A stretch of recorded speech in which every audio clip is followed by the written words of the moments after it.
गसाइगाव जिल्ला दुलाराय बाथौ गौथुमनि खुंगा 13 बोसोरारि जथुमाया दिनै थुंगिबाय। गसाइगाव महकुमानि सिङाव थानाय सामखा बाथौ थानसालि दावब' गाथोन बियाबनि सिङाव थानाय बाथौ थानसालिनि गेवलां फोथाराव साननैनि हाबाफारिजों गसाइगाव जिल्ला दुलाराय बाथौ गौथुमनि 13 बोसोरारि जथुमाया मैयानिफ्रायनो जानानै दिनै थुंगेफैबाय। दिनै जोबथा सानाव गुबुन गुबुन हाबाफारिजों लोगोसे मोनसे गेवलां मेलबो जानानै थाङो। बे गेवलां मेलाव गाहाय आलासि महरै दुलाराय बाथौ गौथुमनि बोसोनगिरि हलिचरन बसुमतारी, मेल बेखेवगिरि महरै दुलाराय बाथौ गौथुमनि गौथुमारि नेहाथारि खनीन्द्र नार्जारी, मिरु माइनाव आफादनि आफादगिरि अनसुमै खाख्लारी, AWDCनि मासिगिरि असीम हासदा, दुलाराय बाथौ गौथुमनि आखान्थि आफादगिरि रनजित कुमार नार्जारी, बिथांमोनजों लोगोसे गोबां दैदेनगिरिफोर आरो बाथौ सिबियारि रायजो राजाफोरखौ बाहागो लानायखौ नुनो मोननाय जायो। बे गेवलां मेलाव बाथौ धोरोमनि गोबां बाथ्राखौ लानानै रायजो राजाफोरजों गुवारै सावरायलायनाय जायो। हाबाफारियाथ' नैबे दुलाराय बाथौ गौथुमनि सिङाव थानाय बे गसाइगाव जिल्लायाव बे 3 बोसोरारि बे एनुवेल कनफारेन्स खुंदोंथ'। बेहाय 30 आरो 31 थारिखखौ बे लादों आरो बे हाबाफारियाव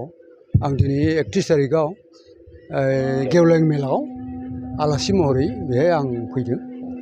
आरो बेहाय आलासि महरै जि बाहागो लादों बेहाय आं बे बाथौ गौथुमनि बेखौ बाथौखौ फेहेरनाय, बाथौखौ फोगोमनाय, बाथौखौ फोसाबनाय बे हाबाफारिखौ आरो बे बाथौ धोरोमखौ मुलुगनां खालामनायनि जि हाबाफारि दङ जोंनि बाथौ गौथुमनि बे हाबाफारिनि सायाव आं रायजोफोरनि गेजेराव फंनैसो बाथ्रा बुंबाय। जोंनि बे बाथौ धोरोमा मोनसे जोंनि गेजेरनि बे दा जोङो मोनसे बे धोरोमखौ जों बयबो अनसायनाय, बयबो मोजां मोननाय मुलुगनां बे धोरोम हिसाबै खालामनो थाखाय जों नाजाबाय थादों आरो जों बे धोरोमनि गेजेरजों जोंनि बाथौ धोरोमनि आरो बर' माहारिखौ जों दावगाहोनायजों लोगोसे जों गुबुन गुबुन हारिनि गुबुन गुबुन धोरोमजों ज' गोरोबलायनानै अनलायनाय आरो जों दावगानाय बे हाबाफारिखौ मावलांनो थाखाय जों नाजाबाय थादों। जाहाथे जोङो दानि बे मुलुगाव दानि बे क्रिटिकेल बे मुगायाव बे धोरोम फालिनायनि गेजेरजों जाहाथे मानसिफोरनि गेजेराव सुख सान्ति लाबोनो हायो, बेनो जोंनि हाबाफारि आरो बेफोरनि सायाव जों खामानि मावदों। जों बेखौ लाइमोनफोरनि थाखाय बेखौ फोसावनायनि जों लामाबो लादों। दा बेखौ जोङो माखासे हाबाफारिनि गेजेरजों जेरै जोङो बे जोंनि बे सिबिनाय खान्थियाव उन्दैफोरनिफ्रायनो जोंबो बेसोरखौ बाथौ थानसालिफ्राव बे आर'ज हाबाफारिफ्राव जोङो माबानायनि गेजेरजों ओमफ्राय सम सम बिदिनो मेल मिटिं खालामनायनि गेजेरजों बिदि खालामो।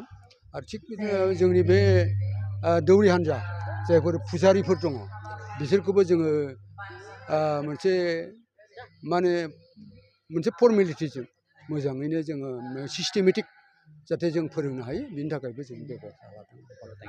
आङो दिनैनि हाबाफारियाव आंखौ गाहाय आलासि हिसाबै नैबे गसाइगाव जिल्लाया लिंनायखाय आं फैदों आरो बे लिंनायनि गेजेरजों जे जोङो धोरोमनि आसार खान्थि